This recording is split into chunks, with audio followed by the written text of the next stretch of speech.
Welcome to Kenton's videos. Enjoy the video. You begin by confirming power state and display driver readiness so brightness adjustments will take effect. First, plug in your laptop or ensure the battery isn't critically low. Power modes can limit brightness. Next, open Device Manager and look under Display Adapters to verify drivers show without errors, because corrupt drivers often block control. Once done, go to Settings Right Arrow System Right Arrow Display to locate the brightness slider and prepare to adjust it. These checks avoid wasted steps later. You'll now perform the detailed adjustments. Use the Settings Brightness slider or the Action Center Quick Tile for an immediate tweak, which is fastest for routine changes.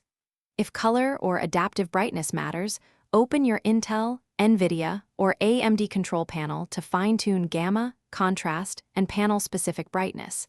This explains why system slider sometimes seems off. If the slider is missing or unstable, update or reinstall the display driver from the manufacturer. That restores OS-level control and fixes misreported brightness values. You finish by restarting to ensure driver and control panel changes take hold. Rebooting often resolves lingering issues.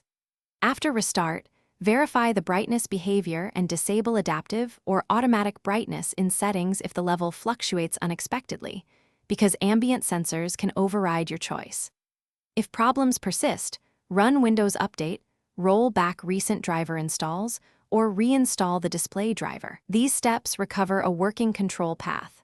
One key troubleshooting tip: check manufacturer power management utilities. They sometimes Thanks for watching. Consider subscribing if we helped you.